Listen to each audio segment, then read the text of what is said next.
Good morning everyone. आज हम पढ़ने वाले हैं ब्रॉडर मीनिंग ऑफ डेमोक्रेसी के बारे में। तो अगर इससे पहले मैं आपको एक रिकैप कर रहा हूँ, तो इससे पहले हमने क्या पढ़ा हुआ है।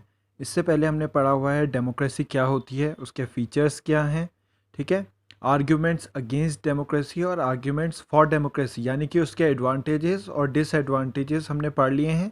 अब जो ये थ्योरी पार्ट का लास्ट टॉपिक है, that is broader meaning of democracy, आज हम इसे कंप्लीट करेंगे और इसके बाद ये चैप्टर कंप्लीट हो जाएगा। और नेक्स्ट वीडियो में जो होगा, आपके कुछ क्वेश्चन आंसर्स होंगे जो आपको खुद करने होंगे, तो वो डिस्कस करेंगे और देन आप मुझे चेक कराएंगे और ये माइंड मैप्स तो आप डेली करेंगे ही। तो एक बार फिर टॉपिक में आते हैं। तो टॉपिक का नाम है ब्रॉडर मीनिंग ऑफ डेमोक्रेसी, यानी कि जो अभी तक हमने डेमोक्रेसी के बारे में पढ़ा है, डेमोक्रेसी उससे भी क्या है, ज़्यादा बड़ी है और उसको ज़्यादा समझने की ज़रूरत है, ठीक है। उसकी ब्रॉडर मीनिंग है, जो अभी तक हमने पढ़ा वो तो एक पार्ट है, उसका एक छोटा सा हिस्सा है, ठीक है, लेकिन इसकी मीनिंग उससे भी कहीं ज़्यादा है। तो आज हम उसी चीज़ को डिस्कस करने वाले हैं, ब्रॉडर मीनिंग ऑफ डेमोक्रेसी को। तो जैसे कि सबसे पहला पॉइंट है evolution of democracy, that is representative democracy, यानी कि जो डेमोक्रेसी है वो टाइम के साथ इवॉल्व हुई है। जैसे आज हम डेमोक्रेसी देखते हैं, वैसे कई साल पहले नहीं थी। अगर आप आज से 100 साल या 500 साल पीछे जाते हैं, 1000 साल पीछे जाते हैं, तो आपको ऐसे डेमोक्रेटिक माहौल या ऐसे डेमोक्रेटिक गवर्नमेंट देखने को नहीं मिलेगी। ऐसे डेमोक्रेसी उस टाइम में नहीं हुआ करती थी, ठीक है। तो टाइम के साथ जो इवोल्यूशन हुआ है, इससे हमारे जो लास्ट में हमारे पास किस तरह की डेमोक्रेसी आई है, रिप्रेजेंटेटिव डेमोक्रेसी आई है। नाउ माइंड में क्वेश्चन आ रहा होगा कि रिप्रेजेंटेटिव डेमोक्रेसी क्या होती है, ठीक है। तो रिप्रेजेंटेटिव डेमोक्रेसी में क्या होता है, जो इलेक्टेड मेंबर्स होते हैं, यानी कि जो रिप्रेजेंटेटिव्स होते हैं, वो हम लोग क्या करते हैं, अपनी तरफ से रिप्रेजेंट कराते हैं, यानी कि हम उनको इन्हें इलेक्ट करते हैं और वो हमें रिप्रेजेंट करते हैं। जैसे कि आपने देखा होगा, हम क्या करते हैं, वोट देते हैं। हम देते हैं, मतलब आप लोग तो नहीं देते हैं, आप तो बच्चे हैं, लेकिन जो बड़े लोग हैं वो क्या करते हैं, वोट देते हैं और अपने जो कॉन्स्टिट्यूंसी है, यहाँ से एमपीज़ और एमएलएज़ को इलेक्ट करते हैं और वो क्या करते हैं, आगे हमें इलेक्ट रिप्रेजेंट करते हैं, ठीक है, ब्रॉड लेवल पे या नेशनल लेवल पे, स्टेट लेवल पे। तो इसी तरह से क्या होती है, एक रिप्रेजेंटेटिव डेमोक्रेसी होती है, जिसमें क्या करते हैं, लोगों को इलेक्ट करा जाता है कि वो रिप्रेजेंट करे एक मास ऑफ पीपल को, ठीक है। तो इससे हमें क्या पता चला कि जो डेमोक्रेसी है वो टाइम के साथ इवॉल्व करते चले गई, अपनी ब्रॉडर मीनिंग को बढ़ाते चले गई। और उसमें से क्या निकल के आया, उसमें से निकल के आया रिप्रेजेंटेटिव डेमोक्रेसी बाहर आई, जिससे क्या हुआ कि हम क्या करने लगे, लोगों को इलेक्ट करने लगे कि वो हमें रिप्रेजेंट कर सकें नेशनल और स्टेट लेवल पे। तो इस तरह से डेमोक्रेसी क्या हुई, इवॉल्व हुई, और उसमें से लास्ट में क्या निकल के आया है, एक रिजल्ट निकल के आया है, जो क्या है, रिप्रेजेंटेटिव डेमोक्रेसी है। आई होप आपको समझ में आ गई होगी पहली लाइन।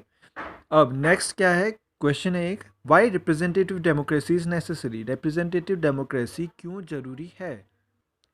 तो आप क्यों सोचते हो कि रिप्रेजेंटेटिव डेमोक्रेसी नेसेसरी क्यों है। सबसे पहला पॉइंट है इसमें कि large number of people practically impossible to include all in decision making. जैसे कि हमें पता है कि आज की पॉपुलेशन इंडिया की 130 करोड़ प्लस है और इंक्रीज़ होते जा रही है। और अगर उसमें से मान लीजिए कि अगर 50 या 60 करोड़ लोग भी क्या है, एलिजिबल हैं वोटिंग के लिए, तो उन लोगों को आप डिसीजन मेकिंग के लिए नहीं बुला सकते, क्योंकि इतने लार्ज मास ऑफ पीपल को क्या होगा कि अकोमोडेट कर नहीं कर पाएंगे, ठीक है।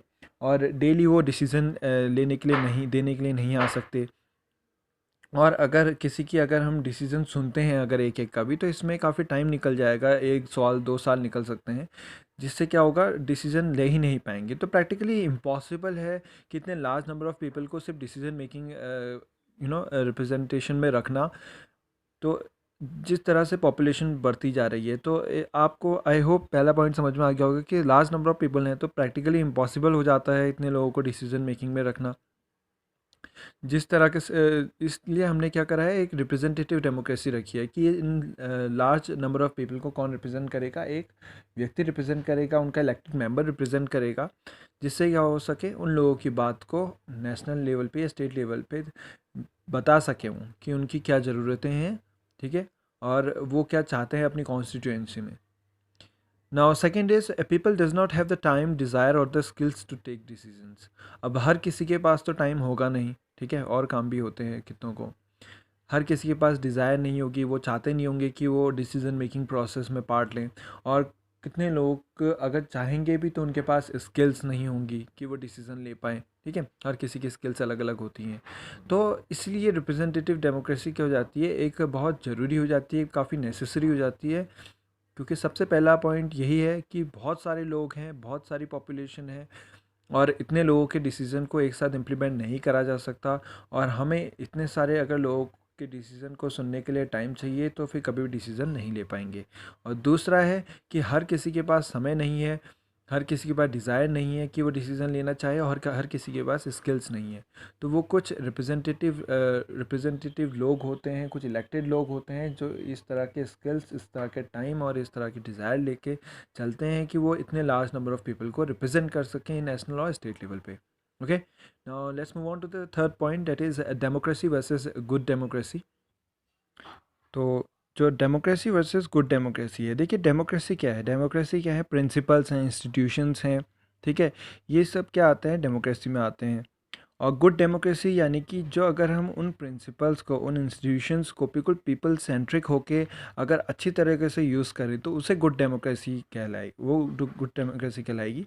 जैसे कि आपने सुना होगा गवर्नेंस होता है, गुड गवर्नेंस होता है, यानी कि गवर्नेंस मतलब यानी कि जो चल रहा है चलने दीजिए, गवर्न करते दीजिए, लेकिन उसे अच्छी तरीके से इम्प्लीमेंट करना, एक अच्छी तरीके से गवर्न करना लोगों को, वो गुड गवर्नेंस कहलाता है। वैसे ही डेमोक्रेसी और गुड डेमोक्रेसी होती है। तो गुड डेमोक्रेसी का सबसे पहला फीचर क्या है, consultation and consent of all those who are affected by that decision. यानी कि अगर कोई डिसीजन गवर्नमेंट ले रही है तो उसमें क्या होना चाहिए, गुड डेमोक्रेसी में हर किसी का कंसल्टेशन होनी चाहिए, हर किसी से कंसल्ट करना चाहिए, और हर किसी की कंसेंट होनी चाहिए, यानी कि उसकी परमिशन होनी चाहिए कि वो क्या वो उस डिसीजन से खुश हैं। ठीक है, क्योंकि कई बार ऐसा होता है जैसे डिमोनेटाइजेशन है, अगर डिमोनेटाइजेशन गवर्नमेंट कर रही है तो उसमें हर जो वर्ग उससे इफेक्ट पड़ रहा है जिसे, तो उन सब की क्या होना चाहिए, उन सब से कंसल्ट करना चाहिए और हर किसी की परमिशन होनी चाहिए कि क्या वो डिसीजन इम्प्लीमेंट करा जा सके। लेकिन हर बार ऐसा होता नहीं है, आपने भी देखा है। ठीक है, और no country is perfect democracy. अब एक चीज़ है कि हमने आर्ग्यूमेंट्स अगेंस्ट देखा और आर्ग्यूमेंट्स फॉर डेमोक्रेसी देखा। अगर मैं आपसे कहूँ, एक क्वेश्चन पूछूं कि क्या डेमोक्रेसी सही है, अगर आप हाँ बोलते हो तो अब उसमें भी कुछ सवाल निकलेंगे, और अगर आप ना बोलते हो तो उसमें भी कुछ सवाल निकलेंगे। तो ऐसा तो है नहीं कि कोई कंट्री परफेक्ट डेमोक्रेसी है। ठीक है, कोई भी कंट्री परफेक्ट डेमोक्रेसी नहीं है। अगर कोई कंट्री आप कहते हो कि वो आइडल डेमोक्रेसी है तो ऐसा तो हो नहीं सकता कि वो सीधे स्वर्ग बन गई है। ठीक है, तो कोई भी कंट्री आप कह सकते हैं कि परफेक्ट डेमोक्रेसी, आइडियल डेमोक्रेसी नहीं है। हम जो लोग हैं हम बनाते हैं उसे, कि वो किस तरह की डेमोक्रेसी बनेगी। क्या वो एक आइडियल डेमोक्रेसी बन सकती है? हाँ, बन सकती है, अगर उस वहाँ के लोग चाहें। और अगर वहाँ के लोग नहीं चाहेंगे, अगर वो लोग किसी तरह का करप्शन में मिलेंगे, तो हो सकता है कि वो डेमोक्रेसी अच्छे से ना कहलाए। ठीक है, काफ़ी रियल लाइफ एग्जांपल्स भी आपने देखे होंगे। और अगर गुड डेमोक्रेसी का सबसे पहला साइन तो यही है कि हर किसी से कंसल्ट होना चाहिए और हर किसी की कंसेंट होनी चाहिए, जो भी डिसीज़न हो। लेकिन कई बार ऐसे बोल्ड डिसीजन लेने पड़ते हैं जिसमें हर किसी की कंसल्टेशन और कंसेंट की ज़रूरत नहीं होती है। ठीक है, आई होप आपको ब्रॉडर मीनिंग समझ में आ गई होगी डेमोक्रेसी की। ओके, सो नेक्स्ट वीडियो में हम करेंगे इस चैप्टर के क्वेश्चन आंसर, और आई होप आप काम कर रहे होंगे। चेक तो खैर कोई नहीं करा रहा है, लेकिन काम कर लीजिए, और अगर जितनी जल्दी हो सके मुझे वो वर्क सेंड कर दीजिए। ओके, सो आज के लिए बस इतना ही, दैट्स इट, बाय।